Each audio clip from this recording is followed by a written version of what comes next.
주님을 맞이하러 달려가는 이는 복되어라.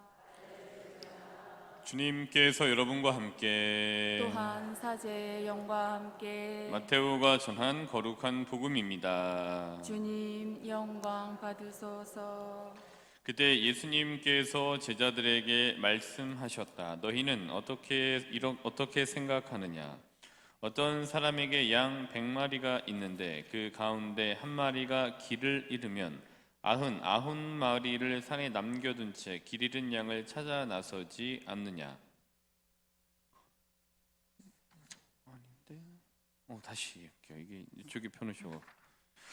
그때 예수님께서 말씀하셨다. 고생하며 무거운 짐을 진 너희는 모두 나에게 오너라. 내가 너희에게 안식을 주겠다. 나는 마음이 온유하고 겸손하니 내 멍에를 메고 나에게 배워라. 그러면 너희가 안식을 얻을 것이다. 정녕 내 멍에는 편하고 내 짐은 가볍다.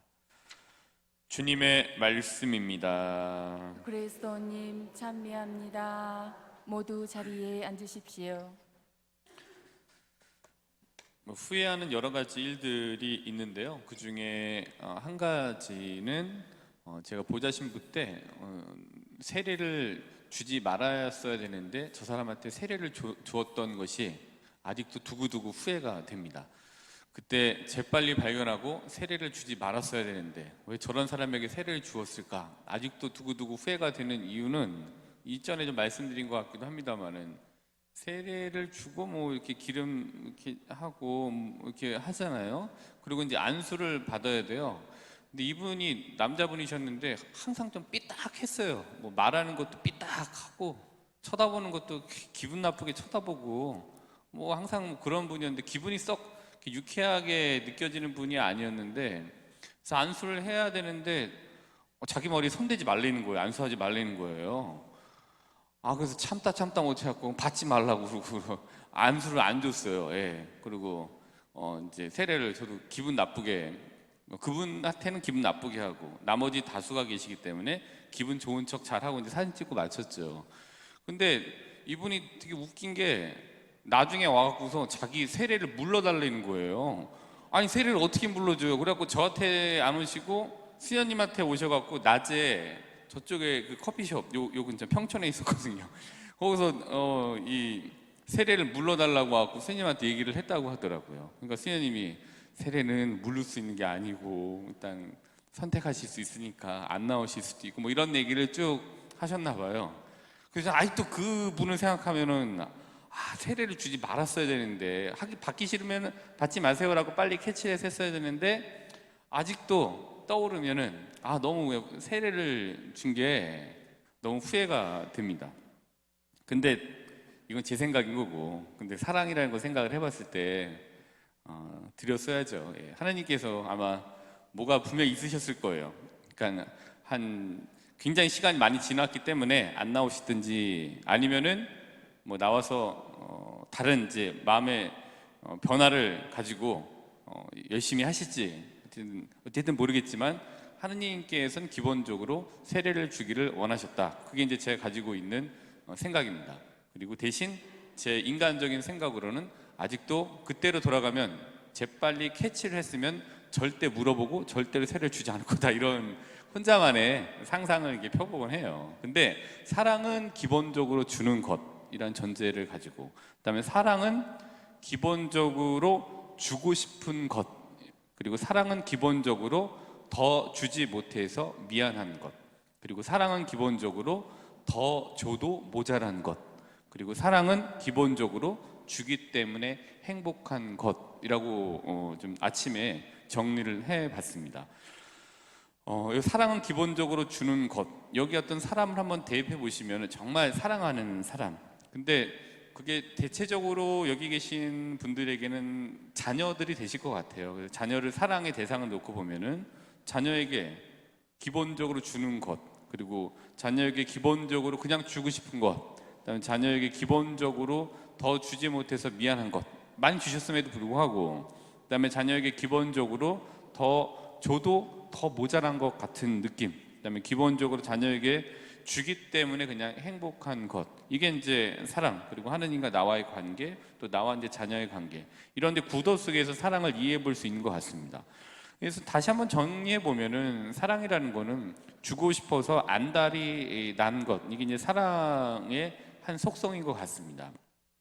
그래서 예수님께서 이제 이 거울로 다니시기도 하고 저 거울로 다니시기도 하고, 또 끝나시고 난 다음에 나는 이 일을 하기 위해서 여기 왔다, 다른 거울로 또 가자라고 하셨던 이유, 그 다음에 바오로 사도가 3차례에 걸쳐 갖고서 선교 여행을 그렇게 광대한 땅덩어리를 다닐 수 있었던 열정, 뭐 이런 것들, 예수님의 모습과 바오로 사도의 그런 모습들을 보게 되면은 그들은 힘들었을 거예요. 예수님도 사실 인간적으로 굉장히 힘들었을 거예요. 근데 바오로 사도도 인간적으로 힘들었을 겁니다. 근데 그 예수님과 바오로 사도의 모습 안에서 기본적으로 주고 싶어서 안달난 하나님의 모습을 외면하지 못하고 할 수밖에 없었던 거를 예수님과 바오로 사도의 모습에서 보게 되는 것 같아요. 그러니까 하나님의 기본적인 속성, 사랑. 근데 그 사랑은 주고 싶어서 안달난 것, 그리고 더 줘도 모자란 것, 이게 이제 그 두 분의 모습에서 볼 수 있게 되는 것 같습니다.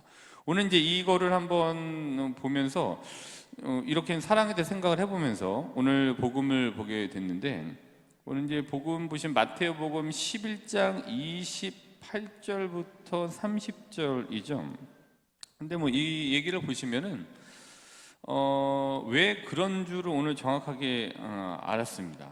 주는 것, 사랑은 주는 것이라는 기본적인 걸 가지고 마태복음 11장 28절에서 30절까지 이 말씀이 왜 그런 줄 좀 알게 된 것 같아요. 고생하며 무거운 짐을 준 너희는 모두 나에게 오너라, 내가 너희에게 안식을 주겠다 라고 이제 마태복음 11장 28절부터 30절에 이제 기본적으로 나와져 있는 내용인데, 이 말씀에 그럼 나에게 와라고 하는 거는 뭐 주시겠다라는 거잖아요. 근데 뭘 주시겠느냐? 오늘 제 1독서가 그 답을 주는 것 같습니다. 이사야서 40장 28절부터 29절 이 말씀. 그래서 이 말씀 또 오늘 굉장히 의미 있는 아침이었는데, 이 말씀이 이렇게 또 읽게 되고 이렇게 다가오게 됐습니다. 40장 28절부터 29절을 보면은, 28절 후반부 보면은 그분께서는 피곤한 줄도 지칠 줄도 모르시고 그분의 슬기는 헤아릴 길이 없다. 그분께서는 피곤한 이에게 힘을 주시고 기운이 없는 이에게 기력을 북돋아 주신다. 그리고 31절, 주님께 바라는 이들은 새 힘을 얻고 독수리처럼 날개를 치며 올라간다. 그들은 뛰어도 지칠 줄 모르고 걸어도 피곤한 줄 모른다. 그러니까 하나님께서 왜 오라고, 예수님께서 왜 오라고 했고, 결국에 예수님께 오는 건 하나님께 오는 것과 같은 건데, 그럼 하나님께서 곧 왜 이렇게 오라고 하셨을까? 주기 위해서 온 건데, 그럼 뭘 주시느냐? 이런 이제 기력을 주시겠다라는 거죠. 그게 영혼의 생기일 수도 있고요. 그다음에 이걸 통해서 이제 그래도 이번에 그래도 이런 일이 있었지만 잊고 뭔가 털고 한번 다시 해봐야지라고 하는 다시 뭔가 시작하려고 하는 마음일 수도 있는 거고요. 이 다양한 형태의 무언가를 주시겠다. 근데 하느님이 어떤 걸 주시느냐? 이게 이사야에서 이렇게 나와져 있는 것 같아요. 그래서 고생하고 무거운 짐을 진 사람들, 각자가 사는 자리에서 나만 아는 고통, 남들에게 얘기해도 남들은 대수롭게 여기지 않지만 나에게는 그게 굉장히 그 가시 같고 나에게는 굉장히 좀 아픈 부분, 그 부분 이제 몰랐을 때 이 부분을 가지고 고생하며 있었던 사람들 나에게 오라는 말씀. 근데 그 부분에 대해서 내가 다양한 형태로, 다양한 방법으로 어쨌든지 간 내가 좀 주겠다. 그러니까 주기 위해서는 본인이 가지고 있어야 되는 거거든요. 자기가 여력이 있어야, 에너지가 있어야 뭐를 함으로 주거나, 아니면 말을 하면서 뭐를 주거나, 아니면 뭐 경제적인 여유가 있어야 뭐를 줄 수 있는 마음들이 생기는 거죠. 근데 결국에 주겠다라는 건 하나님 가지고 계신 분인 거고, 우리는 받는 사람이라는 구도로 이해해 볼 수 있는 것 같아요. 그래서 이 말씀 참 이해하면서 굉장히 좀 좋았는데, 그러니까 그들은 뛰어도 지칠 줄 모르고 걸어도 피곤한 줄 모른다라고 하는 이사야서 40장 31절의 말씀은 왜 그러냐? 29절이죠. 그분께서는 피곤한 이에게 힘을 주시고 기운이 없는 이에게 기력을 북돋아 주신다. 피곤한 이에게 힘을 주시고 기운이 없는 이에게 기력을 북돋아 주시는 분, 하느님, 그걸 얘기해 주는 것 같습니다. 그럼 이제 이거 사랑은 앞서 제가 기본적으로 주는 것 말씀을 드렸는데, 그럼 하느님 기본적으로 어떤 분이신가? 기본적으로 주시는 분이다라는 걸로 시작을 하고, 하느님께서는 기본적으로 뭔가 주고 싶으신 분, 그리고 하느님께서는 기본적으로 더 주지 못해서 이제 좀 미안해하시는 분, 또 하나님께서는 이제 기본적으로 더 줘도 모자라겠구나라고 여기시는 분, 또 하나님께서는 기본적으로 주기 때문에 행복하신 분, 하나님의 속성, 저는 그렇게 이해해 보려고 합니다. 이런 맥락에서 사도행전 20장 35절을 보시면은 20장 35절, 주는 것이 받는 것보다 더 행복합니다라는 말씀이에요. 너무 잘 알고 계신 유명한 말씀이죠. 사도행전 20장 35절은 그렇습니다. 주는 것이 받는 것보다 더 행복하다라는 말씀이 딱 여기 나와져 있죠. 주는 것이 받는 것보다 행복하다. 그러니까 줄 수 있어서 이제 행복한 거죠. 근데 주는 것 기본적으로 하느님의 가지고 계신 속성인 것 같아요. 그래서 우리도 지금 주고 있는지, 아니면 뭐 받아야만 되는 거지.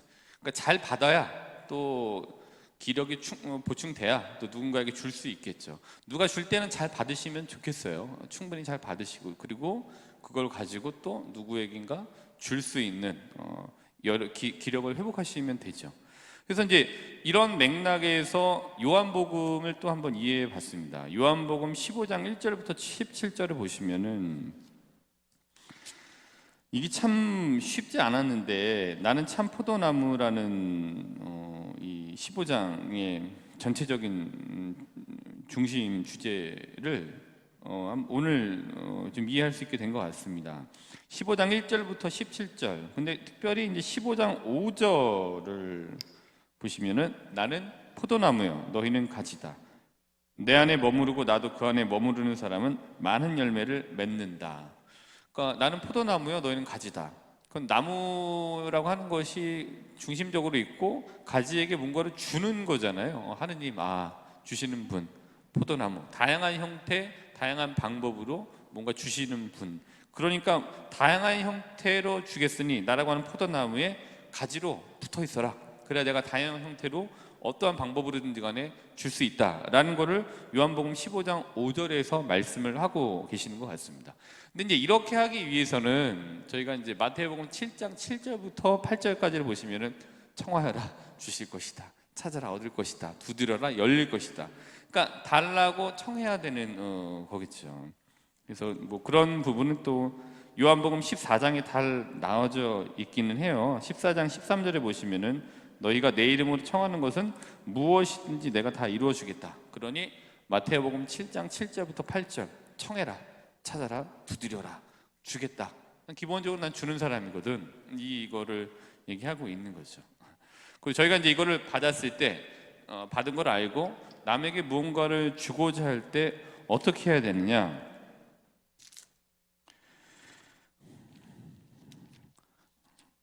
들으시면 됩니다. 이거 너무 왔다 갔다 하니까 코린토 2서 9장 7절을 보시면은, 9장 7절에 보시면 어떤 게 있냐면은 하느님께서는 기쁘게 주는 일을 사랑하십니다라고 되어 있습니다. 저희가 받고 누군가에게 줄 때는 억지로 마지못해 주시기보다는 하느님께로부터 받은 거를 잘 받고 기력을 회복하고 누군가에게 줄 때는 기쁘게 주어야 되겠죠. 그리고 저희도 받을 때도 그래야 또 기쁘게 받을 수 있게 되는 것 같습니다. 저는 과거에 그분에게 세례를 준 것을 아직도 후회하고 계속 후회할 것 같습니다. 그러나 세례는 하느님께서 주신 것이지 제가 준 것이 아니기 때문에 후회는 저의 후회일 뿐이지 하느님께서는 더 주지 못해서 모자라다고 아마 여기셨을 것 같습니다. 그래서 오늘 왜 자꾸 오라고 하는지 정확하게 알았습니다. 그래서 기쁜 날이고요. 그래서 더 많이 성경을 읽고 기력을 회복해서 더 많이 주는 사람이 되어야 되겠다라는 생각을 해보게 됐습니다. 그게 저희가 또 말씀을 읽는 이유이기도 하고 말씀 바탕으로 기도하는 이유인 것 같습니다. 하느님의 일을 하는 이유를 알겠습니다. 그리고 하느님의 일을 기쁘게 하시는 분들이 다른 분들보다 좀 에너지틱하고 지치지 않고 뭔가를 계속 하고자 하실 수 있는 이유를 좀 알게 된 것 같습니다. 그러기에 하느님께서 오늘 분명히 또한 열심히 하느님 일을 하는 이들에게 나에게 채워주실 기력이 있다라고 확신하시면 좋겠습니다. 더불어서 오늘 하루 하느님께서 주시는 힘으로 기력을 잘 회복하시고 이에 대해서 하느님께 대한 확신으로 나의 하루를 좀 에너지틱하고 거룩하게 만들어 가도록 노력하도록 합시다.